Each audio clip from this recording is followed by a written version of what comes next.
오늘은 우리가 긍휼이라는 제목으로 하나님 말씀을 함께 살펴보려고 합니다. 가정의 달, 또 오늘 세 번째 시간으로서 특별히 5월 달에 우리에게 또 가정에게 주시고자 하는 말씀이 무엇일까? 긍휼, 이 부분을 함께 고민해 보려고 해요. 지금으로부터 한 2000년 전에 세계에서 가장 강한 나라 하면은 로마였습니다. 로마 사람들이 갖고 있는 그들의 가치, 아주 중요한 덕목을 네 가지로 뽑았는데요. 정의, 용기, 절제, 지혜, 이것이 강한 사람, 강한 나라를 만드는 비결이다, 이렇게 생각을 했던 모양입니다. 반면에 누가 나약한 사람인가? 누가 영혼의 질병을 갖고 있는 사람인가? 그들이 갖고 있는 성품은 무엇이었는가 보니까 나약한 사람이 갖고 있는 성품은 긍휼이라고 생각했습니다. 긍휼. 왜 긍휼을 로마 사람들은 가장 나약한 사람이 갖고 있는 어떤 성품이라고 여겼을까 보니까요. 적에게 긍휼을 베풀고 너그러이 대했더니 적이 돌아가요. 살아나서 돌아가요. 그리고 힘을 길러요. 다시 쳐들어와요. 공격을 했는데 패하게 된 거예요.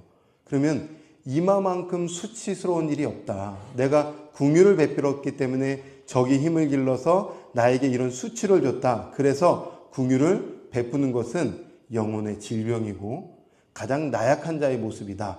긍휼을 베풀어서는 안 된다. 이렇게 여겼다고 합니다. 여러분, 오늘 살아가는 이 시대에도 좀 비슷한 것 같아요. 살아남는 사람이 강자다. 이기는 자가 승리자다. 약육강식. 누군가를 짓밟고 올라가야 된다. 우리는 꼭대기를 향해 가야 한다. 이것이 세상의 논리입니다. 세상의 방식이고요. 세상의 외침입니다. 근데 우리 주님이 과연 오늘을 살아가는 우리에게 또 당시의 수많은 사람들에게 가르쳐주고 싶은 것이 있었어요. 성경에 보니까 무려 300번이나 이상 쓰이면서 강조했던 것이 무엇인가? 긍휼입니다. 긍휼. 우리를 향한 하나님의 마음은 무엇이냐면 긍휼입니다. 또 우리에게 말씀하고 싶은 강조점이 무엇이냐면 긍휼입니다. 그렇다면 성경이 말하는 긍휼이 뭘까? 또 왜 하나님은 그토록 긍휼에 대해서 강조하고 계실까? 이 부분을 오늘 본문의 말씀을 통해서 한번 생각해 보려고 해요. 자, 긍휼은 우리가 흔히 쓰는 단어는 아니죠. 네. 근데 긍휼은 아마 들어보셨을 것 같아요. 긍휼이 뭐라고 생각하세요? 어떤 이미지가 떠오르세요? 긍휼하면? 불쌍히 여기는 마음이죠. 누군가를 불쌍히 여기는 마음. 긍휼이 불쌍히 여기는 마음입니다. 그런데 조금 더 깊게 하나님이 이 긍휼을 뭐라고 말씀하시는지를 좀 살펴볼 필요가 있을 것 같아요. 자, 오늘 우리가 이 본문의 말씀, 특별히 마태복음 9장의 13절의 말씀을 보면 우리 주님이 내가 긍휼을 원하고 제사를 원하지 않는다 하면서 긍휼을 강조하시는데 그 말씀을 살펴보기 전에 이 마태복음의 저자는 누구냐면 마태입니다. 마태는 예수님의 제자입니다. 근데 마태가 예수님 따라다니면서 본 게 있어요. 또 예수님의 강조점을 봤어요. 그게 무엇이냐면 예수님의 3대 사역을 그는 봤어요. 그 예수님의 3대 사역은 뭐냐면 우리를 향한 인생의 방향성입니다. 그러니까 예수님이 하셨던 일은 너희도 그렇게 해라 이겁니다. 예수님이 그렇게 살아내셨으면 너희도 그렇게 살아내라 이런 뜻이거든요. 근데 예수님의 3대 사역을 마태는 어떻게 정리해 줬냐면 마태복음 4장 23절과 마태복음 9장 35절의 말씀을 보니까 이렇게 3대 사역이 기록되어 있어요. 잘 찾아보세요. 이 구절의 공통점 세 가지를 찾아보시는 겁니다. 자, 제가 한번 읽어볼게요. 예수께서 온 갈릴리에 두루 다니사 그들의 회당에서 가르치시며 천국 복음을 전파하시며 백성 중에 모든 병과 모든 약한 것을 고치셨다. 또 마태복음 9장 35절에 예수께서 모든 도시와 마을에 두루 다니사 그들의 회당에서 가르치시며 천국 복음을 전파하시며 모든 병과 모든 약한 것을 고치시니. 3대 사역이 뭘까요? 찾아내셨어요? 공통점? 뭐죠? 예, 가르치시고 전파하시고 고치신 거예요. 이게 예수님의 사역입니다. 핵심입니다. 그렇다면 우리가 예수님을 믿는다는 것, 또 예수님을 내 마음에 모신다는 것, 내 마음에 영접한다는 것은 우리도 예수님처럼 살아간다는 뜻인데, 그 예수님처럼 살아간다는 건 세 가지입니다.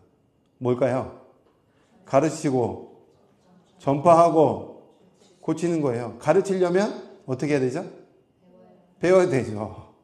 그래서 우리가 신앙생활 열심히 하고 잘한다는 건 뭐냐면 말씀을 끊임없이 배우는 겁니다. 배운다는 것은 성령님께서 조명해 주셔서 말씀을 읽을 때 성령께서 스승이 되셔서 다 가르쳐 줄 겁니다. 또 복음을 전파하는 거예요. 내 안에 있는 그리스도를 영접했다면 내 안에 있는 예수님을 나누는 겁니다. 살아내면 됩니다. 막 예수님 믿으십시오. 이것도 중요하지만 현장에서 살아내면 저 사람은 뭐가 이렇게 행복해? 뭐가 이렇게 좋아? 저 사람 안에 예수가 있구나. 이게 전파하는 삶이겠죠. 고쳐주는 건 막 병자 찾아가가지고 예수 이름으로 뭐 병은 나을지어다. 이것도 하나님께서 하시는 놀라운 일이지만 고치는 건 다른 것 아니에요. 사랑을 나누는 것이 고쳐주는 겁니다. 제가 생각해 봤어요. 우리 세비순교회에 성도님들이 이렇게 오시거든요. 그러면은 뭘 이렇게 갖고 오세요. 지난주에는 또 우리 홍영호 집사님과 신은주 집사님 청바지를 갖고 오셔서 청바지를 나눠주시고, 또 우리 또 자녀들에게 청바지를 주셔서 청바지를 입고 왔는데 그 청바지가 너무 마음에 드는 거예요. 이쁜 거예요. 힐링 되잖아요. 그거 고쳐지는 거예요. 그런 게 다른 게 아니라 내 마음에 이렇게 묵혀뒀던 것이 기쁨이 봉오리가 뽕 이렇게 올라오면 그게 행복이고 그게 고쳐지는 거예요. 열심히 농사를 합니다. 동두천에서 농사를 하셔서 혼자 드셔도 되는데 거기에서 상추를 뜯어서 우리에게 나눠주시면은 그거 먹으면서 기쁘잖아요. 그게 고쳐지는 거예요. 그리스도 안에서 그리스도의 마음으로 안 줘도 되는데 나눠주는 것 자체가 누군가에게 고침받고 힐링되고 기뻐지고 감사가 넘치게 되고, 또 나도 어떻게 나눌 수 있을까? 이렇게 가는 거예요. 공동체는 그렇게 가는 거거든요. 다른 게 고치는 게 아니라 그게 고치는 거예요. 누구의 이름으로? 그리스도의 이름으로 사랑을 나누니까. 그렇게 살아내는 겁니다. 저는 우리 세빛순교회 성도님들이 그렇게 가르쳐주고 전파하고 고쳐주는 삶을 살아내는 성도님들의 삶이 되시기를 주님의 이름으로 축원합니다. 자, 이렇게 예수님의 4장과 9장의 마태가 딱 넣었는데 이것을 샌드위치라고 하거든요. 샌드위치는 이 밑에 빵과 밑에 빵이 있잖아요. 안에는 알맹이가 있어요. 패트 이제 먹을 것이가 있잖아요. 근데 예수님이 고쳐주시는 이야기를 딱 기록하고 5장, 6장, 7장, 8장, 9장에 걸쳐서 내용이 뭐냐면 가르쳐 주시고 전파한 하나님 나라 이야기가 5장, 6장, 7장에 있어요. 이걸 산상수훈이라고 하거든요. 그래서 팔복, 이게 다 하나님 나라 백성으로 어떻게 살아야 되는지 딱 기록해 놓은 거예요. 그리고 보십시오. 마태복음 8장, 9장은 고쳐주신 이야기입니다. 중풍병자 고쳐주시고 문둥병자 고쳐주시고 고쳐주신 이야기가 기록되고 있어요. 그러면서 말미에 어떤 이야기가 쏙 들어가 있냐면 오늘 이야기가 들어가 있습니다. 오늘 이야기는 마태를 부르신 이야기입니다. 제자로 부르신 이야기예요. 오늘날로 말하면 여러분을 하나님의 자녀로 부르시는 이야기가 오늘 딱 기록하면서 부르심을 받은 제자가, 부르심을 받은 자녀가 어떻게 살아야 되는가에 대해서 이야기해 주고 있는 거예요. 그게 궁율로 끝나겠죠? 자, 그런데 오늘 주목해 볼 것은 9절 한번 주목해 보시죠. 9절에 보니까 뭐라고 기록했냐면 9절을 같이 한번 읽어볼까요? 시작.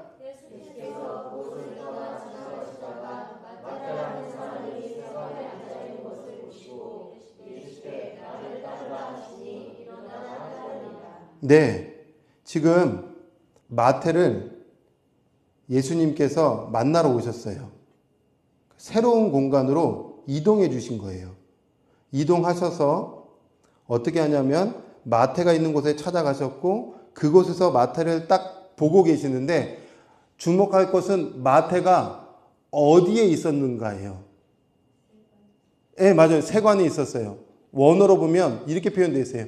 세관 위에 앉아 있다는 뜻이에요. 위에라는 단어를 그냥 애라고 그냥 번역했는데 정확한 번역은 세관 위에 앉아 있었다는 겁니다. 이거 되게 중요한 표현입니다. 앉아 있는데 어디 위에? 세관 위에. 세관이 뭐죠? 네, 맞아요. 일자리, 그리고 세금 걷는 어떤 그런 장소예요. 그러니까 마태의 직업은 세리입니다. 오늘날 세금을 징수한 사람입니다. 그런데 오늘날 세금 징수한 사람 우리가 불편한 감정 없죠? 2000년 전에는 불평하는 감정이 있었어요.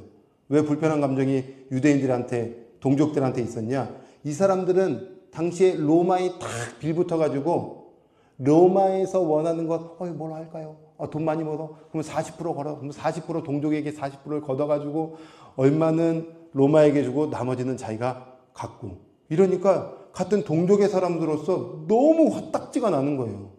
저런 등쳐먹는 사람, 저런 로마에 꼭 붙어가지고 저 빌붙는 사람. 그러니까 세관은 로마의 돈을 걷는 사람들이고 로마의 가치로 살아가는 사람들입니다.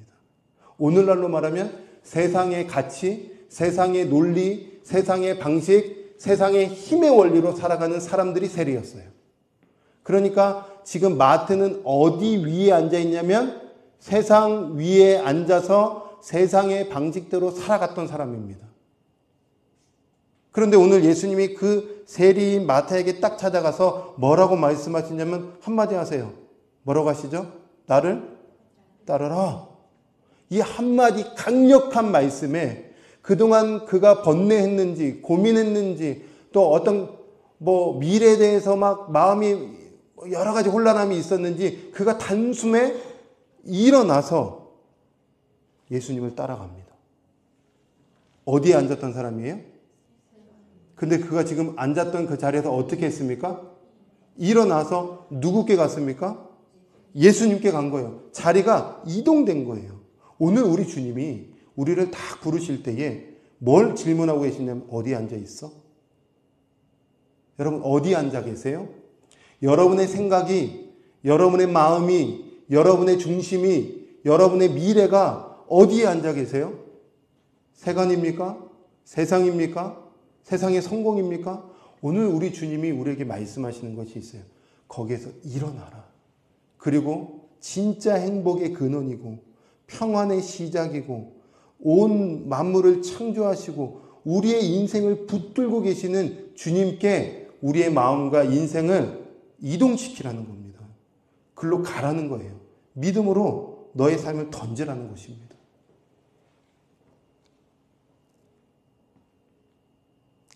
우리 안에 있는 재정의 굴레, 과거의 영광과 자랑과 성취에 취해 앉아있는 분도 있고 나라는 존심에 빠져서 내가 중심되어서 나라는 위치에 앉아있는 분도 있지만 하나님께서 마태를 그 자리에서 일어나서 오라고 하시는 것처럼 따르라고 하는 것처럼 여러분의 삶 가운데 세상의 논리와 가치를 다 던져버리고 하나님께 인생을 토스하고 하나님께 맡기는 저와 여러분이 되기를 주님의 이름으로 축원합니다. 자, 이렇게 예수님께서 마태를 부르시면서 그 다음에 놀라운 것을 말씀하세요. 10절에서 11절에 이렇게 말씀하시죠. 예수께서 마태의 집에서 앉아 음식을 잡수실 때에 세리와 죄인들이 와서 예수와 그의 제자들과 함께 앉았더니 바리새인들이 보고 그의 제자들에게 이르되 어찌하여 너희 선생은 세리와 죄인들과 함께 잡수시느냐. 여러분 지금 예수님께서 이제 마태의 집으로 가셨어요. 따라오라고 하더니 집으로 가셨어요. 집에 가서 뭐 하셨을까요? 네, 잡수셨어요. 음식을 잡수셨어요. 이게 사실은 이렇게 번역은 이런데요. 이게 애매한 단어입니다. 어떤 애매한 단어냐면 식탁 교제를 하셨다. 식탁에 기대셨다. 이런 표현이거든요. 그러니까 들어가셔서 교제하셨다는 거예요. 음식 배고파서 먹었다는 게 아니라 교제하셨다는 거예요. 마태 안에 들어가시고 마태의 집으로 가셔서 그와 좋은 교제를 하셨다는 거예요. 신앙생활은 다른 게 아닙니다. 우리 안에 찾아오시는 그리스도와 교제하는 게 신앙생활이에요.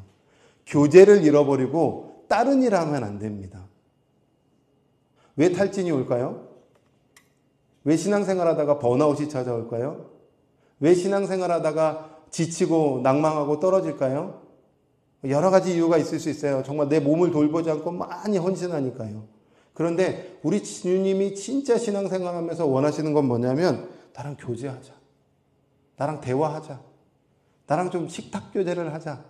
이거를 우리 주님이 원하고 계세요. 이걸 콜링하고 계시는 거예요. 친밀해지기를 원하세요.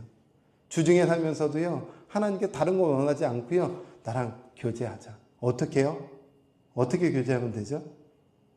하나님께서 주신 우리의 이 말씀을 읽고 와 주님 이런 뜻이에요? 이거 좀 살 수 있도록 저에게 좀 힘을 주시면 안 돼요? 힘 주지. 교제인 거예요. 얼마나 재밌습니까? 주님이 그 자리로 우리를 계속 콜링하실 겁니다. 우리 주님은 그 일에 힘쓰세요. 그 일에. 동시에 마태의 집에 또한 누가 있었냐면 세리와 죄인들도 있었어요. 파탄난 사람들입니다. 심령이 가난한 사람들이에요. 부도난 사람들입니다. 하나님, 저는 힘이 없습니다. 저는 죄인입니다. 저는 흠이 많은 사람입니다. 저는 세상에 그동안 가치로 살았는데 이대로 이 방향대로 사면 안 될 것 같아요. 저는 세상에 꿈을 꾸고 세상의 성공을 향해 갔는데 해보니까 아니던데요. 주님, 여기에 소망이 없고 여기에 희망이 없습니다. 어떻게 하죠? 라고 여겼던 세리, 라고 여겼던 죄인들이 오늘 식탁교제에 같이 참여한 거예요. 여러분, 누가 복된 사람일까요? 누가 행복한 사람일까요? 누가 복 있는 사람인가? 심령이 가난한 사람은 복이 있나니 그들 가운데 하나님의 나라가 임할 것이다. 그들 가운데 천국이 찾아올 것이다 라고 말씀하셨어요. 심령이 가난한 사람은 어떤 사람일까요? 부도난 사람이에요. 거의 가난은 부도나고 파탄났다는 뜻이에요. 부도남은 경험이 있으세요? 파탄나는 경험이 있으세요? 아무것도 못해요. 부도나면. 아무것도 할 수 없어요. 하나님, 내 영혼이 주님께 항복합니다 라고 두 손 드는 사람은 복 있는 사람입니다. 이제 주님이 일하시죠. 내 가정 내가 여태까지 애써서 해봤는데 너무 안 되던데요. 주님, 저를 사용하셔서 주님이 일하시죠. 하나님, 내 사업장 주님이 일하시죠. 내 인생 주님이 책임지시죠 라고 완전히 주님 앞에 내 삶을 던지는 사람은 복된 사람이에요. 이제 식탁교제 할 사람들이에요. 주님이 다 알아서 책임져 주실 거예요. 끌고 가실 겁니다. 내가 네 인생 끌고 갈게. 네 삶 미래 책임져 줄게. 반대로 식탁교제에 참석하지 못한 사람도 있어요. 그 자리에 있지만 교제하지 못하고 있는 사람들도 있었어요. 누굴까요? 바리새인입니다. 이 바리새인은 하나님의 말씀을 잘하는 사람이에요. 모세 율법에 능통한 사람인데 실상은 중심에 하나님이 없어요. 신앙생활 하는데 많이 아는데 중심이 없어요. 마음이 없어요. 그랬던 바리새인들이 뭐라고 질문하느냐? 11절에 바리새인들이 보고 그의 제자들에게 이르되 어찌하여 너의 선생은 세리와 죄인들과 함께 교제하고 있냐? 어떻게 죄인이 식탁교제하냐? 어떻게 세리가 식탁교제하냐? 그때 예수님께서 그들의 마음을 아시고 12절 13절에 예수께서 들으시고 이르시되 건강한 자에게는 의사가 쓸데없고 병든 자에게야 쓸데 있느니라. 나 의사인데 나는 병자를 찾으러 왔어. 이거죠. 여러분, 병원에 누가 가죠? 환자가 가죠. 누구 보고 가죠? 의사 만나러 가죠. 왜 가죠? 고침받으러 가는 거예요. 여러분, 교회는 병원과 같은 곳입니다. 우리는 누구죠? 영적 환자들이에요. 우리는 누굴 보고 가느냐? 예수 그리스도 바라보고 가는 겁니다. 고침받으려고요. 환자가 환자 보고 실망하지 마십시오. 그러니까 그럴 수 있어. 저 사람 왜 사상이 저래? 환자니까. 저 사람 생각은 왜 저 모양이야? 환자니까. 저 사람 말투는 왜 모양? 환자니까. 저 사람 인생의 방향성은 왜 그래? 우리는 늘 환자니까. 그런데 왜 왔어요? 주님 보고 고침받으려고. 고침받으면 그분의 거룩하심이 우리 안에 들어와서 거룩한 생각으로 바뀌고, 거룩한 마음으로 바뀌고, 거룩한 감성으로 바뀌고, 바뀌는 거예요. 부드러워지고, 또 돌봐주고, 힘이 생기고, 사랑할 수 있는 마음이 생기고, 바뀌는 거예요. 닮아가는 거죠. 그래서 우리는 인정해야 됩니다. 하나님, 나 환자입니다. 나 고침받아야 됩니다. 여러분, 알코올 중독자가 고침받는 12단계 치료법이 있는데 그 첫 번째 단계가 무엇인 줄 아세요? 인정하는 거랍니다. 나 알코올 중독자입니다. 당신은 알코올 중독으로부터 벗어날 수 있습니까? 예스! 그 사람은 1단계 통과 못하는 사람입니다. 해보더니 안 되던데요.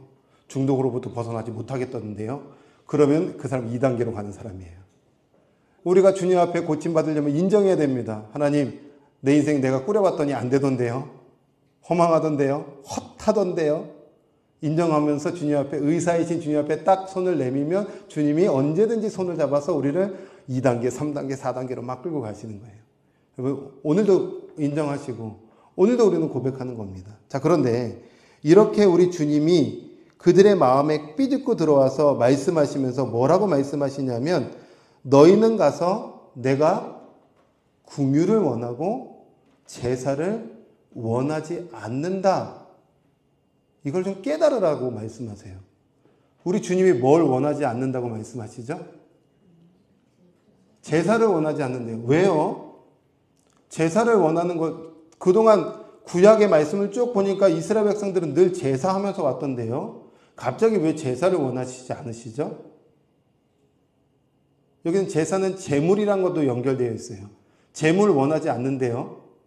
제사 원하지 않는데요. 원하는 건 긍휼이래요. 왜 그러냐면 이제 제물의 완성이시고 제사의 완성자 대신 그리스도가 오신 거예요. 구약에서는 이제 피의 제사를 드리고 짐승을 딱 해서 하나님, 내가 이런 죄인입니다. 짐승에게 죄를 전가하고 각을 떠서 짐승이 죽었거든요. 제물의 대표자이신 예수님이 오셔서 십자가에서 피 흘리시고 완전한 속죄가 되어주셔서 우리는 이제 예수 그리스도로 말미암아 그분께, 하나님께 갈 수 있는 길이 열렸거든요. 그러니까 더 이상 우리가 짐승의 제사를 드리지 않아도 돼요. 그러니까 제사는 이제 몫이 아니라 그리스도를 영접함으로 그리스도화되어서 그리스도처럼 살면 되는 거예요. 그것이 무엇이냐면 긍휼입니다. 그러니까 이 긍휼은 조금 더 깊이 들여다보면 다음 이미지를 한번 보셔야 되는데, 이런 그림이에요. 이 긍휼이라는 단어가 라함이라는 구약성경 히브리어의 원어인데 그 뜻은 긍휼, 우리가 얘기했던 불쌍히 여기는 마음, 사랑입니다. 근데 이 단어는 무엇과 연결된 단어냐면 레헴이랑 연결된 단어입니다. 그건 뭐냐면 여인의 자궁, 여인의 태를 의미하는 단어예요. 자궁이 왜 있을까요? 태가 왜 있을까요? 아기를 품으라고. 그게 사랑이죠. 생명을 품으라고. 몇 달 동안요? 10달 동안 품잖아요. 어떤 사모님이 특별 새벽 기도를 딱 하는데 새벽 기도 오다가 계단에서 넘어지신 거야. 임신했는데. 한 2달, 3달 됐나? 임신에 넘어진 거예요. 꼬리뼈가 다친 거야. 얼마나 아팠겠어요. 그죠? 그래서 어떻게 했을까요? 병원 가가지고 링겔 맞고 주사 맞고 막 이랬을까요? 그냥 견뎌내신 거야. 왜요? 혹시라도 내 태 속에 있는 생명에게 조금이라도 건강에 해가 될까? 뭔가 조금 잘못된 일이 생기면 안 되잖아 하고 그냥 그 고통을 참아낸 거야. 배가 부르죠. 그래서 저도 아내 3명 아이들 낳았는데 점점 배가 오르니까 막 갈비뼈를 막 짓누르는 거야. 아프죠. 똑바로 못 자. 옆으로 늘 자는 거야. 애가 막 배를 막 눌러. 힘들죠. 남자들은 그 고통을 잘 모르겠지만 늘 아내가 그 고통을 겪어봐야 된다고 자주 얘기하지만 아시잖아요. 아시죠? 아시죠? 아시죠? 아시죠? 그 생명을 품은, 태에 품은 그 자녀를 향한 그 특별한 사랑. 이게 긍휼입니다. 그래서 태와 연결된 거예요. 우리 주님이 우리를 그렇게 낳으신 거예요. 우리 예수 그리스도께서 여러분 한 사람을 생명길로 그렇게 나오셨다는 거예요. 내가 너희를 다 품고 십자가에서 죽어줌으로 특별한 사랑을 당신에게 베풀어 준 겁니다. 영원히 하나님께서 끊어질 수밖에 없는 관계였음에도 불구하고 태초부터 지금까지 선악과 먹었지만 또 가죽옷을 입혀주시고 또 길을 열어주시면서 지금도 끊임없이 우리에게 포기하지 않는 사랑을 베풀어 주고 계신 거예요. 그 사랑으로. 그래서 성경에서 말씀해 보면은 이사야서 49장 14절 15절의 말씀에 보니까 이런 말씀이 있어요. 이 말씀은 뭐냐면 이거예요. 잠깐 저기 보시죠. 이스라엘 백성들이 애굽의 노예로 있었을 때 하나님 그들을 다 건지내셔서 가나안 땅까지 딱 들어가게 하셨어요. 젖과 꿀이 흐르는 땅. 먹어라, 누려라. 너를 위해서 내가 다 준비한 거야. 나만 봐. 나를 좀 의지해. 네 인생 내가 책임져줘. 너는 그렇게 태어난 소중한 존재고 존귀한 존재야. 그런데 우상 숭배해요. 하나님 멀리해요. 또 세상 방식대로 살아가요. 정신 좀 차려. 네 인생 그렇게 헛한 인생이 아니야. 또 말씀하시고 근데 또 도망가고 벗어나고 하나님 떠나고 하나님 배신하고 그러니까 그들이 포로로 이제 잡혀가게 될 겁니다. 그때에 이 말씀이에요.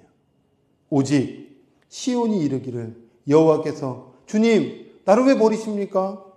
나를 좀 잊으셨습니까? 라고 그들이 아우성칠 때에 우리 주님이 여인이 어찌 그 젖먹는 자식을 잊겠으며 자기 태에서 난 아들을 궁일이 여기지 않겠느냐. 그들은 혹시 잊을지라도 나는 너를 잊지 않아. 우리 주님이 우리를 잊지 않으세요. 계속 끌고 가실 겁니다. 올해 새롭게 신앙생활 하시고 또 지난주에도 오시고 또 우리 미소도 오고 주님이 여러 방편으로 우리를 계속 이 진리 안으로 생명 안으로 끌고 오실 겁니다. 네, 또 끌고 오실 거예요. 제가 탁 넘어지고 또 반대편으로 가도 야 너는 내 자녀잖아. 내 태 속으로 들어와. 또 생명 주기를 원하시고 내 인생을 책임져 주기를 원하고 계세요. 이 긍휼. 그런데 예수님을 믿는다는 게 뭘까요? 오늘 마태를 부르셔서 그 끝에 뭐라고 말씀하셨을까요? 마태야, 오늘 마태에게 말씀하시는 거예요. 나의 부르심을 받은 너희야. 너희가 살아야 될 방향은 긍휼이라는 겁니다. 화딱지나게 하는 그 원수를 태 속에 품으라는 겁니다. 우리가 그리스도의 태 속에 들어가 있고 그 그리스도 안에 태 속에 들어가 있기 때문에 누군가를 품을 수 있는 힘이 나로부터 오는 게 아니라 그리스도로부터 주님으로부터 이렇게 올 겁니다. 그 사랑이 올 겁니다. 그러니까 품으라는 거예요. 우리도 그렇게 품으라는 거예요. 왼수 같은 사람 있어요? 있어요? 우리의 태 속에 넣어서 그리스도의 사랑을 품으면 그 사람이 다시 그리스도화 되어지고 부르심을 받아서 그 사람이 예수님의 사람으로 만들어질 거고 그 사람도 또 다른 사람을 태 속에 품는 멋진 사람으로 이렇게 만들어지는 거예요. 이제 우리 또 생명이 오면 우리 또 이렇게 태 속에 품는 거죠. 가정 안에서 그렇게 긍휼하시고 긍휼하시고 긍휼하시고 긍휼하시면 하나님의 놀라운 은혜가 각 가정과 삶 가운데 일어나게 될 것입니다. 그렇게 부르심을 받았고 그렇게 결단함으로 살아내는 저와 여러분이 되기를 주님의 이름으로 축원합니다.